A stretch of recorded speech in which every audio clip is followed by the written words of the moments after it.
In this video, we will discuss Ibn Sina's perspective on epistemology of truth. Please share and like this video and subscribe to this channel. You can also help me out monetarily through PayPal or Patreon. Many thanks for your monetary support.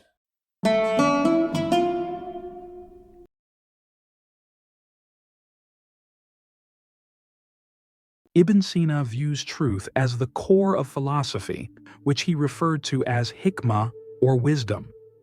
He divided this hikmah into two types. The first is hikmah nazariya, or theoretical wisdom, which concerns contemplative knowledge, meaning we know something, but we do not necessarily need to apply it in everyday life. For example, knowing that the earth revolves around the sun. This knowledge is important, but we do not need to act directly upon it. The second is hikmah amaliya, or practical wisdom, which is knowledge directly related to action. For instance, knowing the importance of honesty and then applying it in real life. When explaining what truth is, Ibn Sina begins with being, or existence. For him, we can only understand truth if we comprehend what truly exists in reality. To distinguish between what is true and what is not, a deep understanding is required, one that cannot rely merely on instinct or assumptions. According to Ibn Sina, there are two main keys to achieving such understanding: revelation and reason. Revelation is knowledge that comes from God and is accepted as truth without question, while reason or logic functions as the tool to explain and comprehend the content of that revelation. In this analogy, revelation is the light, and reason is the eye that perceives the light. Thus, if reason works optimally, it will be capable of grasping true knowledge that aligns with revelation. Furthermore, reason also has the capacity to recognize the most fundamental truth, the existence of God as the primary cause of all things. Therefore, the pursuit of truth, according to Ibn Sina, is at the heart of philosophical practice itself. For this reason, in his view, philosophers are those who undertake the path of truth-seeking in the most serious and profound way, and thus they hold a special position compared to ordinary people. Ibn Sina formulates his view on the importance of philosophy in understanding truth based on three main reasons. First, he argues that religious knowledge cannot stand on its own without the aid of philosophy, because philosophy helps us think in a structured and profound manner. Second, he believes that the truth revealed through revelation is, in fact, aligned with the truth attained through philosophical reasoning. Third, he emphasizes that the Quran itself encourages humans to use nazar, that is, logic or rational thought, in the pursuit of truth. Based on these three reasons, Ibn Sina concludes that philosophy is the path one must take in order to reach true knowledge. For him, truth is inseparable from the kind of knowledge one possesses. The deeper a person's knowledge, the greater their potential to attain a truth that is well-founded and accountable. Conversely, if a person's knowledge is shallow or limited, then the truth they arrive at will be weak and highly dependent on their own subjective perspective. For example, someone who only hears information from one side tends to regard it as absolute truth, even though their view may be very narrow. On the other hand, knowledge developed through scientific methods and critical analysis enables a person to see truth more objectively and dynamically because it remains open to new discoveries. The truth attained through a philosophical approach has distinct characteristics. It is profound, comprehensive, speculative, and reflective. It does not merely consider surface-level aspects, but seeks to uncover meaning in a more universal and holistic way. However, the highest level of truth remains that which is found in revelation or religious knowledge. This truth is constant, certain, and binding across time. Nevertheless, in practice, understanding religious truth still requires the aid of philosophy to adapt it to various situations and changes across eras. The third reason Ibn Sina puts forward is that truth is closely tied to the method used in acquiring knowledge. The way we obtain knowledge, whether through the senses, reason, or even intuition and faith, will determine the form and quality of the truth we arrive at. For instance, someone who relies solely on the senses may misinterpret things that are intangible, such as compassion or justice. Therefore, a richer approach will lead to a more complete understanding. Truth, in this sense, emerges from the relationship between the subject, the knower, and the object, that which is known. The deeper the connection between the two, the stronger the value of the truth. If the subject dominates, the truth tends to be subjective. If the object takes precedence, the truth leans toward being objective. In conclusion, according to Ibn Sina, truth arises from the harmony between three essential elements: knowledge and reasoning, hikmah, reality, haqiqah, and subtle intuition or inner perception, heart. These three must work together in synergy for one to truly grasp the deeper meaning of truth. According to Ibn Sina, truth can be classified into three main types. First, truth that originates from revelation or religion, which is intuitive and directly accepted through spiritual experience. Second, truth that can be proven through its existence in reality, al-haqiqah. Third, truth that is attained through philosophy and logic, al-hikmah.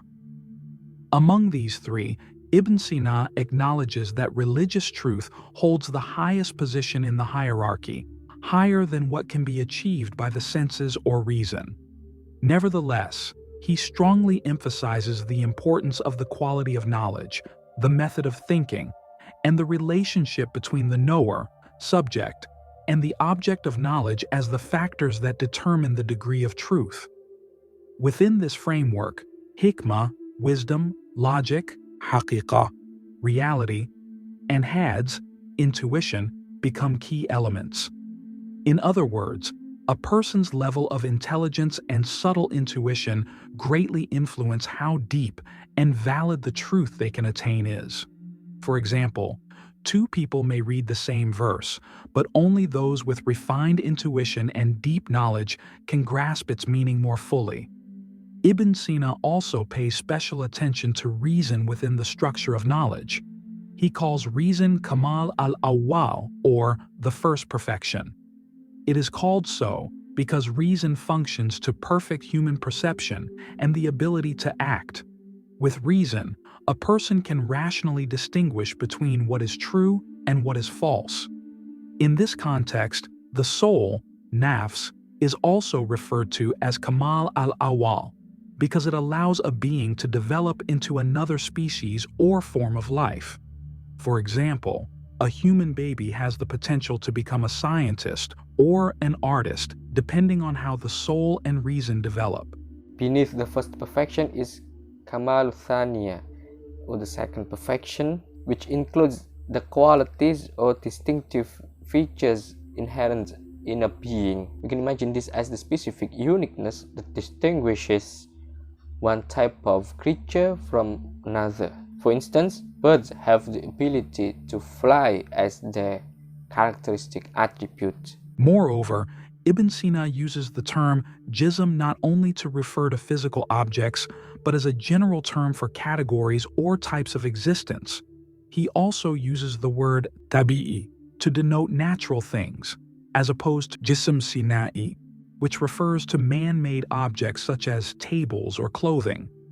In explaining the concept of intellect and perfection, Ibn Sina is not far from earlier philosophers like Al-Kindi or Al-Farabi. However, he adds that not all forms of perfection are material.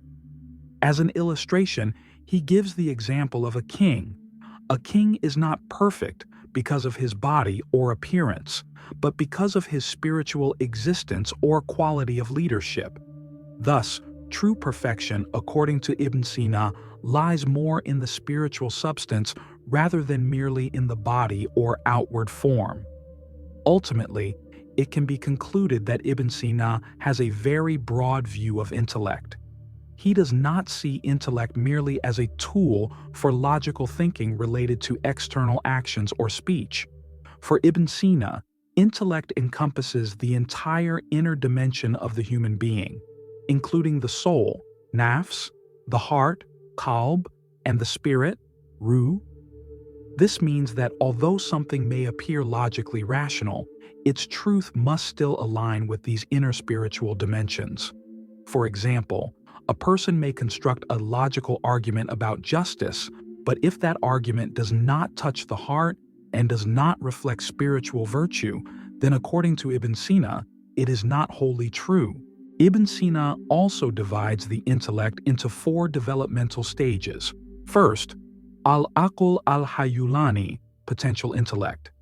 At this stage, the intellect is inactive and only has the potential to understand abstract things. It is like a blank sheet of paper that has not yet been used to write anything. Second, al-aql bi al-malaka, habitual intellect. The intellect begins to be active and starts to understand basic concepts. This is like a student beginning to learn mathematics and able to understand addition and subtraction. Third, al-aql bi al-fi'l, actual intellect. The intellect is already capable of active and independent thinking about complex and abstract matters. This is like a scientist actively researching scientific theories. Fourth, al-aql al-mustafad, acquired intellect. This is the highest intellect, capable of grasping truth without the help of the senses or ordinary human reasoning. This intellect is fully trained and purified, able to receive the light of knowledge directly from al-aql al-fa'al, the active intellect. This stage is only attained by prophets or those who have reached spiritual perfection. Therefore, according to Ibn Sina, knowledge we acquire through ordinary learning processes called husuli or representational knowledge is only the initial step. The ultimate goal is to reach ma'rifah huduri, direct knowledge that is present and intuitive. This is like the difference between knowing about love by reading a book and knowing love through direct experience. To achieve this true knowledge, Ibn Sina emphasizes the importance of 2 main processes: tasawwur, conceptualization, and tasdiq, verification or validation. Both are stages of thought assisted by the intellect to deeply understand and establish an object, not just recognizing its name or outward features, but grasping its essence and true meaning. In Ibn Sina's thought, the initial process of attaining knowledge begins with the stage of tasawwur, which is the stage of conceptualization or initial understanding. At this stage, one gathers relevant basic data and experiences, either from observation or from existing information. For example, a scientist who wants to understand weather phenomena will start by reading previous literature, observing natural patterns, and recording data related to temperature, wind, and humidity. All these are used to build an initial understanding of the weather logically and systematically. According to Ibn Sina, the tasawwur process is not merely accumulating information, but arranging it sequentially to build a logical foundation for an argument. Information and ideas are carefully organized based on rational principles. In other words, this stage is the process of forming a reasonable understanding that can be explained through logic, not just a spontaneous opinion. As long as basic principles of reasoning are maintained, the descriptive results produced by tasawwur can be considered valid and their validity tested.